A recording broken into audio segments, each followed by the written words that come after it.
பரிசுத்த நாமம் மயப்படுவதாக.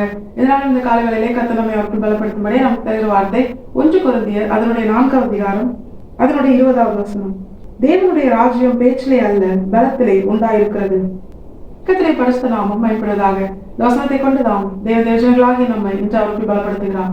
இந்த வசனத்தில் ஒரு பிரதானமான சத்தியத்தை தேவஜனங்களாகி நாம் அறிந்திருக்க வேண்டும் என்று நமக்கு காண்பித்து தந்து பரிசுத்த ஆவியானவர் தம்முடைய தாசனாகிய பவுலை கொண்டு நமக்கு எழுதி கொடுத்திருக்கிறார்.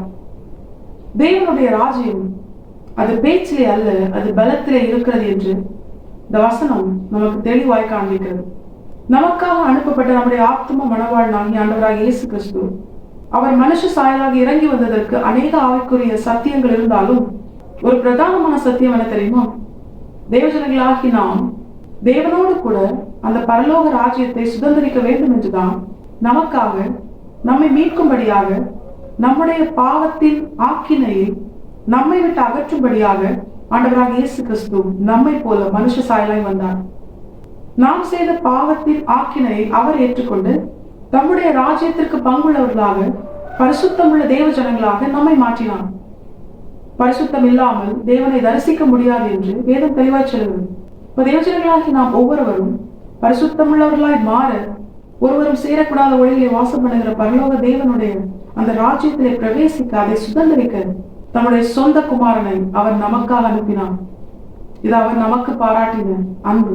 புதிய ஏற்பாட்டிலே பரிசுத்த ஆவியானவர் நமக்கு தெளிவாக எழுதி கொடுத்திருக்கிறார். நித்திய ஜீவனை அளிப்பேன் என்பதே அவர் நமக்கு தந்த வாக்குத்தத்தம் என்று. புதிய ஏற்பாட்டு சபையாகிய தேவஜனங்களாகிய நமக்கு பிரதானமான ஒரே வாக்குத்தத்தம் என்ன தெரியுமா? ஆண்டவராகிய இயேசு கிறிஸ்து தருவேன் என்று வாக்கு பண்ணின நித்திய ஜீவன். அதை குறித்து வேதம் சொல்லுகிறது, அது இயேசு கிறிஸ்துவுக்குள் இருக்கிறது என்று. இதை தியானிக்கும் பொழுது இம்மைக்குரிய வாழ்க்கையிலே நானும் நீங்களும் ஜீவனோடு வாழ ஆண்டவராகிய இயேசு கிறிஸ்து நமக்கு ஜீவனாக வந்தார். யோவான் 14ஆம் அதிகாரம் அதனுடைய 6வது வசனத்துல நானே வழியும் சத்தியமும் ஜீவனமா இருக்கிறேன் என்று கர்த்தர் சொல்கிறார். இப்போ இம்மையிலே நமக்குள்ளே அவர் ஜீவனாக இருக்கிறார். மறுமையிலே தேவஜனங்களாகி நமக்குள்ளே ஆண்டவராகிய இயேசு கிறிஸ்து நித்திய ஜீவனாக இருக்கிறார்.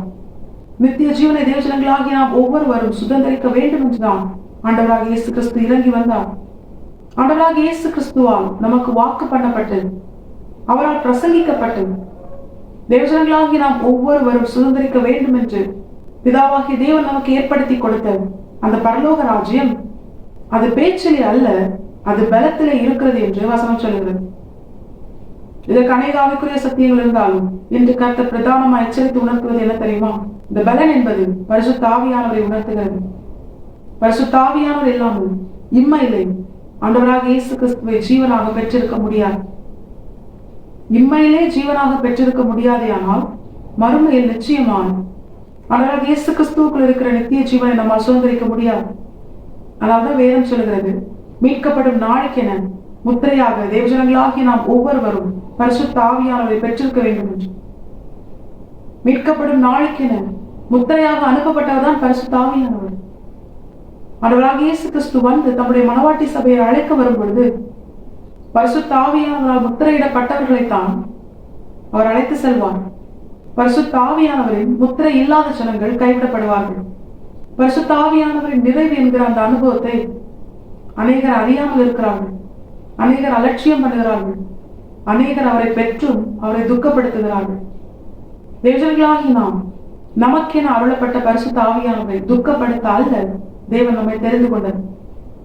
பரலோகத்தின் தேவனுடைய ஆவியானவரை அவர் நமக்கு தந்தது. தேவஜனங்களாகி நாம் ஒவ்வொருவரும் பரிசுத்த ஆவியானவரின் ஆளுகைக்குட்பட்டு அவர் நம்மிலே கை குறித்து மகிழத்தக்கதாய் நம்முடைய வாழ்க்கை இருக்கணும். சிமியோன் என்கிற தேவ மனுஷனை குறித்து வேதம் சொல்கிறது, அவன் மேல் பரிசுத்த ஆவியானவர் இருந்தார் என்று. அவன் மேல் பரிசுத்த ஆவியானவர் இருந்தாரேயானால் அவன் பரிசுத்த ஆவியானவருக்கு கீழாக அவருக்கு அடங்கி செயல்படுகிறவனாக, அவரால் ஆளுகை செய்யப்படுகிறவனாக, நடத்தப்படுகிறவனாக அவன் தன்னை அர்ப்பணித்திருந்தான் என்று அதன் மறைப்பொருளை நாம் உணர்ந்து கொள்ளலாம். தேவஜனங்களாகி நாம் இதை உணர்ந்தவர்களால் பரலோக ராஜ்யத்தை சுதந்திரிக்க வேண்டும் என்று நாம் அனைவரும் வாஞ்சிக்கிறோம். கிறிஸ்துவை அறிந்தவர்களும் அறியாதவர்களும் பரலோகத்தை சுதந்திரிக்க வேண்டும் என்றுதான் வாஞ்சிக்கிறார்கள். கிறிஸ்துவை அறியாத ஜனங்கள் கூட பரலோக ராஜ்யத்தை இழப்பதை கர்த்தர் விரும்பவில்லை. அவருடைய வருகை குறித்து சொல்லும் பொழுது எல்லா ஜனங்களும் ரட்சிக்கப்பட வேண்டும் என்று அவர் பொறுமையா இருக்கிறார். அப்படி இருக்கும் பொழுது தேவனை அறிந்து அவரை ஆராதித்து அவருடைய ஜனங்களாக தங்களை அடையாளப்படுத்திக் கொள்கிறவர்கள் நிச்சயமாய் நாம் பரலோக ராஜ்யத்தை இழந்து போகக்கூடாது.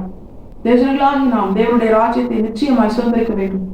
அதைதான் கர்த்தர் எதிர்பார்க்கிறார். அதனாலதான் அதற்கான வழிகளை நமக்கு தெரியப்படுத்துகிறார். தேவஜனங்களாகி நாம் விசேஷித்தவர்கள், நாம் பாக்கிய பெற்றவர்கள், என்னென்ன செய்ய வேண்டும் என்று கர்த்தரை நமக்கு தெரியப்படுத்துகிறார். பரிசுத்த ஆவியானவரின் பலனை நாம் பெற்றிருக்க வேண்டும். பரிசுத்த ஆவியானவரால் முத்திரை போடப்பட்டிருக்க வேண்டும். அவரால் மட்டுமே சகல சத்தியத்திற்குள்ளும் நம்மை நடத்த முடியும். அவரால் மட்டுமே வசனத்தை நமக்கு நினைப்பூட்ட முடியும். வசனத்தை நமக்கு தெரியப்படுத்த முடியும், கற்றுத்தர முடியும். நம்முடைய இருதயத்தை உணர்வுள்ளதாய் மாற்ற முடியும். பாவத்தை குறித்தும் நீதியை குறித்தும் நியாயத்தீர்ப்பை குறித்தும் நம்மை கண்டித்து உணர்த்த முடியும். இப்படிப்பட்ட ஒரு அனுபவத்தோடு எந்த ஒரு மனுஷன் பரிசுத்த ஆவியானவரின் ஆளுகைக்கு உட்பட்டு வாழ்கிறானோ அந்த மனுஷனால் தான் இம்மையிலே ஆண்டவராக இயேசு கிறிஸ்துவை ஜீவனாகவும் மறுமையிலே ஆண்டவராக இயேசு கிறிஸ்துவுக்குள் இருக்கிற நித்திய ஜீவனை சுதந்திரிக்க முடியும். தேசங்களாகி நாம் இறைவனர்களால் தேவனுடைய ராஜ்யம் பேச்சிலே அல்ல, அது பலத்திலே இருக்கிறது. அதை குறித்து பேசுவதால் மாத்திரமல்ல, அதை சுதந்திரிக்கும்படியாக கர்த்தர் நம்மிடத்தில் எதிர்பார்க்கிற கிரியைகளையும் நாம் வெளிப்படுத்த வேண்டும் என்று கர்த்தர் நம்மிடத்தில் எதிர்பார்க்கிறார். தேசங்களாகி நாம் இறைவனர்களால் நமக்கே அருளப்பட்ட பலனாகிய பரிசுத்த ஆவியானவரால் பலப்படுத்தப்படவும் பரலோக ராஜ்யத்தை சுதந்திரிக்கிற தேவ ராஜ்யத்தை சுதந்திரிக்கிற தேவனுக்கு பிரியமான கிரியைகளை நமக்குள் இருக்கிற பரிசுத்த ஆவியானவர் நமக்குள் இருந்து செயல்படுத்தவும் சிமியோனை போல பரிசுத்த ஆவியானவருக்கு கீழானவர்களாக அவருடைய ஆளுகைக்குட்பட்டவர்களாக நாம் நம்முடைய வாழ்க்கையில் வாழவும் தேவஜனங்களாகி நாம் நம்மை முழு இதயத்தோடு முழு ஆத்மாவோடு முழு பலத்தோடு கர்த்தரை பார்த்து அர்ப்பணிப்போம். இயேசு கிறிஸ்துவோடு கூட எடுத்துக்கொள்ளப்படுவது அதிக நிச்சயம். இம்மையிலும் மறுமையிலும் நம்முடைய தேவன் நம்மை உயர்த்தி நம்மளே அவர் மகிமைப்படுவதும் அதிக நிச்சயம். திருதாமே இந்த வசந்தை நம் அனைவரையும் ஆசிரியர்கள் நடத்துவாராக. கதிரை பரிசுத்தம் மட்டுமே பயன்படுவதாக. மாரநாதா இயேசு வருகிறார். ஆயத்தமாகவும் அதை ஆயத்தப்படுத்துவோம். ஆமென்.